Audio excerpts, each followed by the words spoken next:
The bad news is the Sacramento Kings won another basketball game. Sorry, draft lottery lovers. But the good news is Davion Mitchell carried them to the victory again. His recent play over the last couple of weeks, he's been on a tear as he cemented himself now as the favorite, as the long-term starter next to De'Aaron Fox next season. I'll share with you why I'm still hesitant to name him in that spot. What's holding me back from thinking that he could be the right guy next to Fox? It's all in today's episode of the Locked On Kings podcast. You are Locked On Kings, your daily Sacramento Kings podcast, part of the Locked On Podcast Network, your team every day. And now, ladies and gentlemen, it is that time for another episode of Locked On Kings. Hello and welcome into Locked On Kings, your podcast hub for Sacramento Kings coverage all regular season and all offseason. If you're looking for in-depth analysis, game-by-game breakdowns, highlights, interviews with local and national experts, full coverage of your Sacramento Kings from January through December, this is the place for you, part of the Locked On Podcast Network. And today's episode is brought to you by NBA Top Shot. NBA Top Shot is the future of being an NBA fan. Own officially licensed rare NFTs of the greatest moments from NBA history. Sign up today at lockedon.nbatopshot.com. My name is Matt George. I have the privilege of being your host here. I've been a Sacramento sports media member for the last 7 years. This is my 8th season covering Kings basketball, now with ABC 10 News here in Sacramento. And it was the overtime that nobody really wanted, and it felt like the Kings were well on their way to a good loss, losing to the Orlando Magic, which are one of the few teams that are actually ahead of the Kings in the draft lottery standings, or the Tankathon standings, if that's what you want to call them. And then the Magic showed why they are towards the top of the draft lottery odds and why they are considered a hard tanking team at this point in time. They completely collapse over the final seconds of regular time. Davion Mitchell picking the pockets of Cole Anthony to get a layup to send this game to overtime. And then over that 5-minute overtime period, the Kings would pull away enough to earn the victory. Maybe it's a victory that not too many Kings fans wanted, but I did say on social media, and I'll echo it here on Locked On Kings, if you are going to win, even if it hurts your draft lottery standings, of course, and we've talked about that a lot over recent Locked On Kings podcasts, if you're going to win, you want to do it on the backs of young players or pieces that you know are going to be around long term. And to have Davion Mitchell continue to play so well, that's extremely important. For Davion Mitchell, not only to get the game-saving steal and layup to send the game to overtime, but to then be directly involved in two massive three-pointers that went from the Kings being down 3 to up 3 with just seconds remaining. That was huge. Davion Mitchell attacking the basket, drawing a defender, finding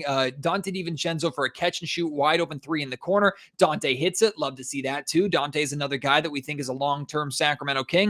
And then the very next possession, almost same exact thing, same corner. Davion Mitchell attacking, draws a crowd, kick out to Harrison Barnes for an open corner 3 that he hits. And HB is another one of those guys, and we're going to talk about him a little bit more later on in today's podcast. HB is another one of those guys that could and more than likely will be a part of next season's Sacramento Kings core. So overall, Davion, a 22.9 assists, 7 rebound, near triple-double performance in 45 minutes of action. A lot of the load was on his shoulders in this game. He was able to do that, not just because he's a rookie, but because the Kings were coming off of a couple days rest. Another game without De'Aaron Fox. He continues to miss time with his hand injury. No idea if he's going to be available. In fact, I consider it doubtful that he would be playing tomorrow in Miami against the Heat. And Davion, who just played 45 plus minutes tonight, I don't know how fresh he's going to be against the Heat in that game. So if you're concerned about the Kings not losing enough games, there's a very good chance that they'll lose tomorrow against the Miami Heat. But let's focus on the positives, even if you're frustrated by the Kings winning this game.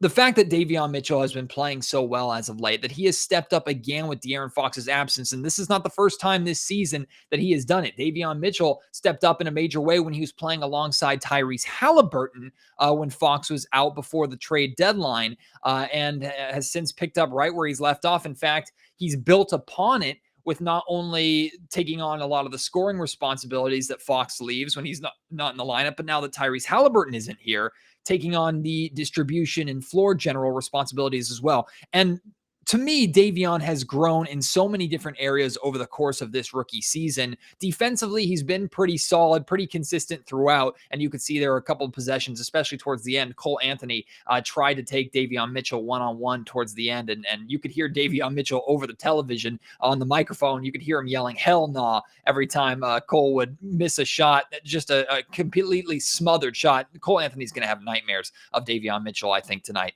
because Davion is just such a good individual one-on-one on-ball defender. If you don't throw a screen at him, even if you do, it's not going to work all the time. But if you don't throw a screen at him, you're never going to create any separation. And that's been consistent basically throughout this entire rookie season. That's a reputation that Davion took into the NBA with him. But how he's grown as an offensive player, how he's grown as a ball handler, how he's grown as a three-point shooter, how he has grown as a playmaker, all these things have shown over the course of game one to where we're at here towards the end of this season. But we've spent a lot of time talking about the future of the Kings. And there are two positions mainly that the Kings have to address next season. Assuming Harrison Barnes is around next season, which I do believe that will be the case. Assuming HB is around, you have three guaranteed starters in De'Aaron Fox, Harrison Barnes, and Domantas Sabonis going into next season. Again, I guess that's also assuming that the Kings don't trade De'Aaron Fox, but I'd say that's very unlikely as well. So assuming those three guys are on the roster come October of this year, those three starter positions are solidified. The starting two spot, or essentially the backcourt partner with De'Aaron Fox, and the starting four spot, a front court partner with Domantas Sabonis. Those are the two major question marks for this Kings team going forward. And the two spot, if the Kings are close to answering one of them at this point, the two spot is where they're closest, because they have, I guess you could say, three, maybe four guys on this roster right now that you could make an argument for starting at that spot. Maybe only three. I think Justin Holiday, even though he continues to start, I don't know if Justin Holiday has shown any reason for the Kings to believe that he can be their long-term starter and have any kind of long-term success, especially for a team that we're expecting to make the playoffs next year, right? So maybe take him out of the conversation. It's Terrence Davis, who we haven't seen play basketball in months, who is already a streaky player, even though I think he would have been a great fit with this Kings roster right now, and the Kings could desperately use his shooting. Terrence Davis is number one. Donte DiVincenzo is number two. In his one start that he has had at that two spot, when the Kings were dealing with injuries earlier this season, or really it was only a couple of weeks ago, he shined. He played very, very well, and I said that I thought DiVincenzo should be starting at the two spot for the remainder of the season, and I stand by that. And then it's Davion Mitchell. Based off of how Davion has played over the course of the season, but especially recently, it's fair to say that if there's anybody on this roster that is a favorite to earn that long-term starting backcourt spot next to De'Aaron Fox, it's Davion Mitchell. If you were to give a leg up to any player right now, that leg up would go to Davion Mitchell. But I am honestly still hesitant. I'm still really hesitant with Davion Mitchell as my long-term starting two. And to be honest with you, it has more to do with De'Aaron Fox than it does Davion Mitchell. And before you say anything negative about De'Aaron Fox in this situation, understand what the strengths of both players are. Davion has shined when Fox hasn't been playing. When the two have played together, they've played pretty solid. But Davion has played at his best when the ball is in his hands and he can create for his teammates and create for himself. We haven't seen Davion, with the exception of a few catch and shoot moments, we haven't really seen Davion Mitchell look as good as he's been off the ball. He's played better on the ball than he has off the ball, which is pretty common for a guard. That kind of output you can get and utilize better in a bench role, limited minutes of Fox and Mitchell together, but mostly Mitchell by himself taking control of the team when Fox is out of the game, getting a breather. I think you can utilize him better there based off of what we've seen this season than you can as a starting two. And to be fair, De'Aaron Fox has gotten better playing alongside players that don't require the ball in their hands as much as Tyrese Halliburton did, and Davion Mitchell does when he's at his best, or has when he's at his best so far this season. It's not anything that Davion does truly. It's just based off of what we've seen. And the reality is, this is still Fox's team. And yes, you want Fox to be able to fit better with his teammates and optimize his teammates better. And he has gotten a better job of that and done a better job of that with his assist numbers going up. But if Fox and Domantas Sabonis are successful next season, that gives the Kings their best chance of the playoffs. If Fox is only average, playing next to Davion Mitchell, who even if he's playing well as a starter, similar to even when Tyrese was playing really well as a starter next to an average De'Aaron Fox, it's not good enough for the Kings to win. So I'm still hesitant to choose Davion Mitchell as my starting two next to De'Aaron Fox, going back to a two kind of primary ball handler starting lineup. I don't think you're utilizing either one of those guys' strengths by starting them together. In fact, you're making them pick and choose at times, which seems like a bit of mismanagement to me. Now, at the same time, I expect Davion Mitchell to get a lot of opportunity this offseason to work on his game a lot this offseason and come into training camp next season, technically, in September, gearing and fighting for that starting two guard spot. And like I said, if the competition at that spot stays the same, unless Terrence Davis comes back and plays really, really well, or Dante DiVincenzo, assuming he's re-signed, like I could make an argument for all three. But again, as of right now, Davion Mitchell has the edge over the two of them. And it wouldn't surprise me at all if Davion Mitchell were to beat out the two of them and earn that starting spot for next season. Also wouldn't surprise me at all is that even if Davion does play better overall than DiVincenzo and Terrence Davis in training camp, whoever the Kings head coach is going to be next decides to go with one of the other two because they want to utilize Mitchell to his max capacity as a sixth man coming off the bench. Maybe I'm wrong. Maybe I'm wrong. I'm not taking anything away from what Davion Mitchell has been doing. I'm really not trying to because he's been playing excellent basketball, deserves all the credit on the planet. And like I said, the way he's been playing makes these wins, even if they'd be better off as losses, much easier to swallow. Much easier. Not taking away anything that he's doing. I just don't know if long-term, fit-wise, as a starter, he's the right guy for the Kings next season with so many playoff expectations. And again, it has less to do with him and more to do with De'Aaron Fox and where this team is expected to go, at least based off of my opinions as of right now in March. Of course, a lot can change between March and October, including this roster. Another position, like we talked about, the other major hole is the 4 spot. And I feel very confident in saying, even though Trey Lyles has done a pretty all right job, I'd say, pretty good job at that starting 4 spot pretty consistently since he's arrived here in the Marvin Bagley trade with the Detroit Pistons. I feel pretty confident in saying that spot is going to be upgraded this offseason. Maybe the Kings go out and get another wing and move Harrison Barnes to the 4. Barnes got a lot of time at the 4 spot tonight. I still think Barnes' optimized position is at the 3, and the Kings need to go find if it exists, a defensive rim protecting bigger 4 who can also space the floor and hit outside shots and give both Sabonis and Fox room to operate in the paint. Don't know if that guy exists. I'll have to work hard when we get to the offseason to find what pieces are out there, whether they're in the draft and trade or in free agency. But I feel pretty confident in saying that if Trey Lyles, and this sounds disrespectful, it kind of is, but it's reality. If Trey Lyles is your starting 4 next season, this Kings team did not get better. Or if they did, it's so marginal that it's not going to make the difference in the way that the Kings need to make a difference in order to be a playoff team next year. Now, Trey, I don't know about his long-term future with the Kings. If he does have a future with the Kings, I could see him being potentially a valuable asset off the bench. And in his time with the Sacramento Kings, he's played 16 games, started 12 of them. He's shooting 40% from three-point range, just over 2 attempts per game, so he can space the floor a little bit, averaging just under 10 points, 9.7 a game. Also shooting 53% from the field, which is the highest in his career for any team. Like, Trey Lyles offensively has been pretty efficient. Defensively, he's not great. Neither is anybody else on this roster, really, other than Davion Mitchell and Dante DiVincenzo. So, okay, who cares? Like, overall, Trey Lyles I've been pretty pleased with. And I've been very pleased with the play of Davion Jones, who got off to a really, really good start in this game. I've talked about it before.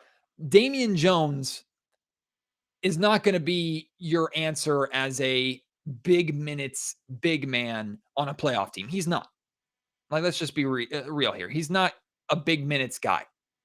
But I could listen. In fact, I would not only listen, I would try to make the argument that Davion Jones could be and should be a consistent rotational big on the Kings and then still be a playoff threat. Because I adore what Davion Jones provides on a nightly basis. He would have done so much more tonight had he not gotten into foul trouble, but had 15 points, 5 rebounds in 24, nearly 25 minutes. By the way, I didn't talk about this. Trey Lyles had a massive double-double, 11 points and 18 rebounds, including 14 defensive rebounds. Trey Lyles was excellent on the glass in this game. Have to give him the credit for that. But Davion Jones, he's efficient, shot 6 of 8 from the field. He's athletic. The Kings love to throw lobs for him. He does a good job getting up and down the floor. Defensively, not great again, but is solid enough. Like, I would really like to see Davion Jones back on the Sacramento Kings next season. And I would like to see him battling whatever backup big men that the Kings bring in for minutes, because it's no surprise that he's beating out guys like Alex Len right now. It's not a surprise at all. However, this really has less to do with Davion Jones. It has more to do with Alex Len. And I'm going to talk about this after the break. Plus, I'm going to talk a little bit more about Harrison Barnes, who had a pretty solid game, but still I'm looking for more out of him. But why? I get Gentry's trying to win games, and it probably would have been the difference between a win and a loss in this game, but I don't understand why Neemias Queta is not getting minutes in this game.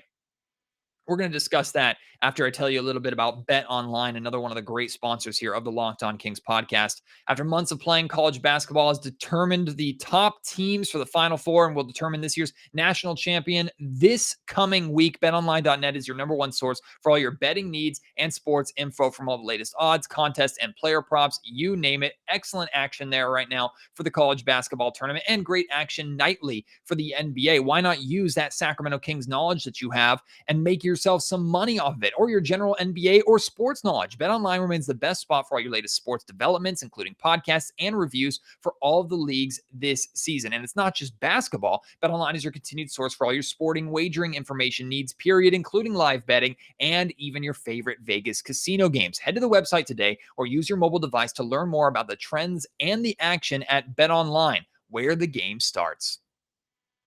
Harrison Barnes took 14 shots. I'm happy with that. I'd like more.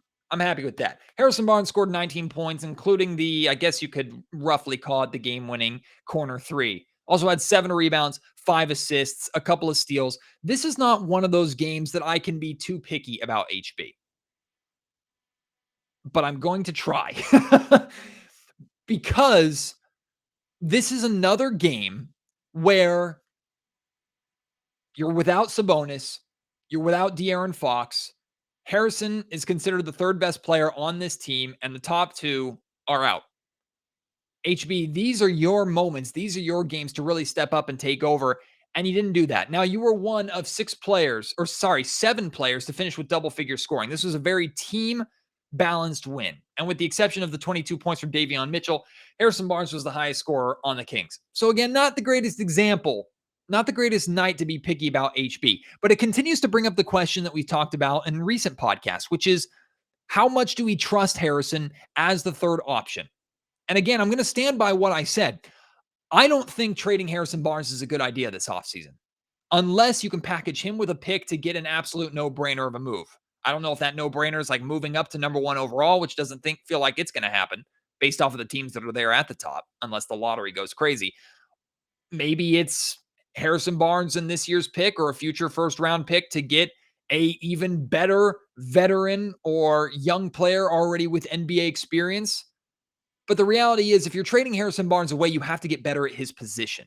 You're not going to trade him away for a equal value swap at his position. It's pretty hard to get equal value at that 3 wing spot than what Harrison Barnes provides, even if he's inconsistent with his big offensive nights and then super quiet offensive nights. That all being said, as much as I still want Harrison Barnes to be on this Kings team, and it's important to note he's going into a contract year next year. His contract is worth $18 million next year. Then he's a free agent. Who knows if he plans on re-signing with the Sacramento Kings? Players tend to step up in contract years when they're looking for that next payday. So maybe that is the motivation that HB needs to be a little bit more aggressive and to be that wing scorer that this Kings team needs to be a playoff threat next year. These are all things that make sense. All things that I could absolutely see Harrison Barnes being.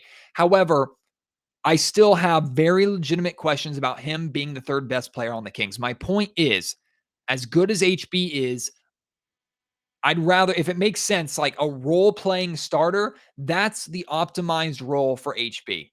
A player that plays a very clear, defined role is definitely good enough to be an NBA starter on all 30 teams because he is solid, consistent, an excellent presence on the floor and in the locker room, plus the community as well with all the great work that he does. Like there's a million reasons why you want Harrison Barnes on your team. But as we've seen really over the second half of this season, there are a few reasons to question why you would want him as your third best player, your third option, especially on offense.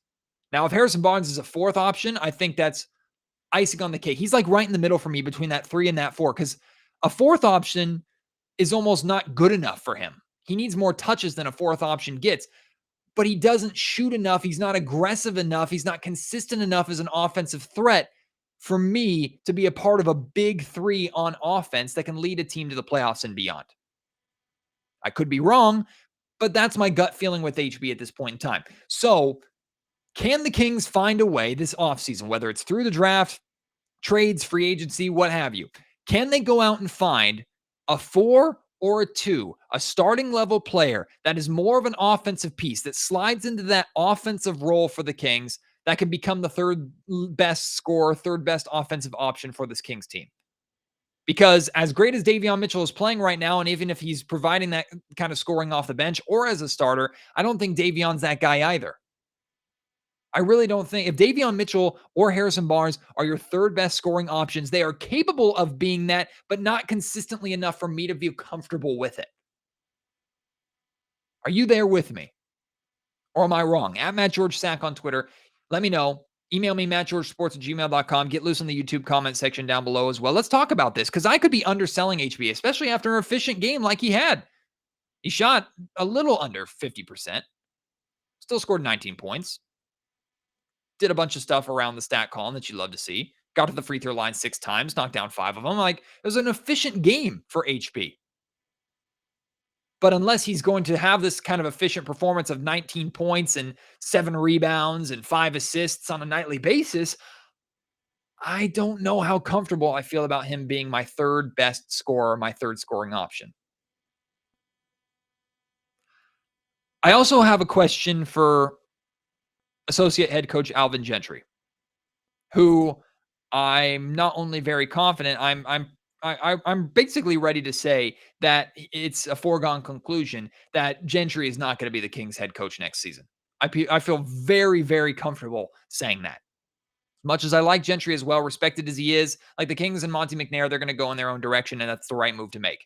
Now, I hope the Kings actually execute a full freaking coaching search, which they've never done over the time that Vivek Ranadive has been a owner or the owner of the Kings. Go back and look at the timeline of Kings coaching hires and look like how they've played out. They've never been done with a full, complete coaching search, period. So that's step one. But I'm confident that Gentry is not going to be around long term. I also know that Gentry and every single player on this Kings roster, they're still trying to win as many games as possible right now. They don't give a you know what about draft lottery odds. Even if Monty McNair and the Kings front office may want them, the Kings don't care. Kings players, Kings coaches, they don't care. They're trying to win this game. They are thrilled to win this game, regardless of how they won it. That being said, Gentry has said recently that with Rashaan Holmes being out for the remainder of the season and more personal stuff about what Rashawn's going through came out recently. I'm not going to talk about it here on Locked On Kings, but if you want to look it up and see what the guy's going through, it's nuts. With him being out, with Sabonis being out, like Gentry has said that he wants to try and find minutes for Neemias Queta. And it makes a whole lot of sense why he'd want to try and find minutes for Neemias Queta. And why he didn't in this game is not confusing to me. I know why he didn't. But I don't think it's the right decision. For the long-term future of the Kings, again, Gentry probably doesn't consider himself part of a long-term future of the Kings, so maybe he doesn't give a damn. But what's best for the long-term future of the Kings, even if it results in losses short-term, which also might be best for the Kings long-term at this point in time. In fact, it probably is. That's playing Neemias Queta. It's a risk, but you get him the minutes that you say you want to try and get him. I understand why you're playing Alex Len over Neemias Queta. Alex Len is an NBA vet. I love Alex Len. I really do. I'm a huge fan of Alex Len. You can see the difference that he made on the floor tonight. Although the bigs of the Orlando Magic, like Mo Wagner, Mo Bamba, Franz Wagner, like they had their absolute way with the Kings. They were getting everything they wanted around the rim. But I'm a big fan of Alex Len. I like what he brings, and to some extent, I think he's been underutilized this season. I need to see Queta playing over Len at this point in time. Like, get Queta those minutes. See what you have from him, because he's put up great numbers in the G League. No surprise there. He's a big that has skill sets that you could definitely use on this Kings team next season if he's capable of being a rotational big next season. But the only really way you're going to figure that out, other than training camp next season, which is still not the best way to do it. The best way to do it is to give him time over the remainder of these meaningless games at the end of the season, or relatively meaningless in terms of wins and losses. Give him those minutes and see what you got. I mean, a natural 7-footer who can rebound and protect the rim, that's like gold here in Sacramento, based off of those being two major deficits or major points of struggle, points of need for this Kings team. I have realistic expectations. I don't expect Neemias Queta to play 20 minutes over each game for the remainder of the season and look like God's gift to basketball. I don't expect him to come in and all of a sudden take Davion Jones' spot. It is possible. I'm not even expecting him to put up close to the numbers that he's been putting up in the G League, but I want to see what he can do against NBA level talent. Because if he can build confidence, develop a little bit, bring some of that confidence into training camp, and find himself on the main roster as a consistent big man rotational threat, that's a win for the Sacramento Kings. A win that's arguably more important than a 114-110 win over the Orlando Magic here on March 26th. I don't know. I think Neemias Queta should be absolutely playing almost every game, if not every game, for the remainder of the season, especially with Domantas Sabonis out. But I'm not coaching the team. Hey, and maybe it's a good thing I'm not coaching the team. But it is a good thing that I got involved finally with NBA Top Shot. I'm late to the NBA Top Shot scene, and maybe you are too. It's okay. The craze really started last season. If you remember, Tyrese Halliburton was talking a ton about it when he was a Sacramento King, and he still is a huge NBA Top Shot guy. In fact, there are a lot of players that are on NBA Top Shot. I was a little bit skeptical. I'm not much of a trading card guy, period, but to have digital trading cards, NFTs, that kind of realm, even though I'm a millennial, I didn't have much interest in it, and I was kind of confused by it. Then I started dabbling in it a little bit. We got to know the guys over at Top Shot when they became sponsors here of the Locked On Kings podcast, and now I'm all in addicted to it. I love NBA Top Shot. It's fun. It's a fun way to make money. Like, you can actually make a pretty good profit on NBA Top Shot, but that's really not the point of it. The point is to enjoy collecting and owning licensed, memorable, amazing, historic NBA moments from this season, from recent seasons, classic moments. I have a Bonzi Wells moment from 2006 that I own as one of my NBA Top Shot cards or moments. NBA Top Shot is super accessible. And unfortunately, because there are so many NBA Top Shot users, because it's so popular, sometimes it's hard to get involved in pack openings. They go really, really quickly. But if you sign up, you have an opportunity to purchase a starter pack and have no competition for that pack. You're going to guaranteed get one, and there can be some legendary moments in there, either worth a very pretty penny to you, or you can use them to start an absolutely legendary collection of your own. Go try NBA Top Shot. It's the future of being an NBA fan. Own officially licensed rare NFTs of the greatest moments from NBA history. Sign up today at lockedon.nbatopshot.com. And Locked On Kings is brought to you by Old Reliable. Yeah, I'm talking about Built Bars. Built Bars are delicious, the protein bars that taste like candy bars. And now that we're already approaching April, all the spring and summer flavors are coming. Yes, as the seasons change and with holidays and things like that, Built Bar is always releasing new flavors, new products, all of them healthy for you, and all of them can replace those sugary sweets, candy bars, and treats that we all adore. Look, it's impossible to expect us to just get rid of our sweet teeth, right? We all have a sweet tooth. We need those sweets. We look forward to those desserts even after a healthy meal. But Built Bar gives you those desserts, gives you that taste, gives you that joy that you get from those sweets, while also rewarding you with good, healthy, nutritional benefits. 130 calories, 4 grams of sugar, 4 net carbs, 17 grams of protein in each bar. They have so many great flavors like mint brownie, which is my favorite, coconut almond, and new for this month, white chocolate cookies and cream, which is oh so good. Go and give it a try. You can order a mixed box right now where they'll send you a bunch of different bars for you to try out, or you can order specific bars and build your own box on built.com. Whatever you order, even their puffs as well, make sure you use promo code LOCKED15 to get 15% off. Again, that's promo code LOCKED15 for 15% off at built.com. No rest for the Sacramento Kings. They're in Orlando. Maybe they'll stop for a nice little fun night at Disney World before they head on down to South Beach in Miami and take on a Heat team that, as we know, is very, very good. And on the second night of a back-to-back with likely no De'Aaron Fox, definitely no Domantas Sabonis after Davion Mitchell plays 45 minutes, I feel pretty confident in saying that the Kings are not going to win this game, which is good news for their draft lottery situation. As of right now, they were half a game above the Indiana Pacers just a couple games ago with the best odds of the 5th overall pick. Since then, with their back-to-back wins over the Pacers and now the Orlando Magic, they're a game and a half behind the Pacers, who I'm not sure if you saw, they were getting their butts kicked in Toronto before a speaker in Toronto caught on fire, and they had to suspend the game. I don't know if they're technically counting that as a win for the Raptors or not, but they had to evacuate the arena and everything. That's kind of weird. But the Indiana Pacers, they have a pretty comfortable game and a half advantage now over the Kings with the best odds at that 5th spot. Oklahoma City, Detroit, Orlando, and Houston, those are going to be the top 4. I don't see any team really touching them at this point in time. But the Kings do have to be careful because the Portland Trail Blazers are creeping up on Sacramento now. They are a game back of the Kings in that 6th spot. Of course, Portland in the 7th spot. As of right now, the Kings have a 37.2% chance at a top 4 pick and a 9% chance at number 1 overall.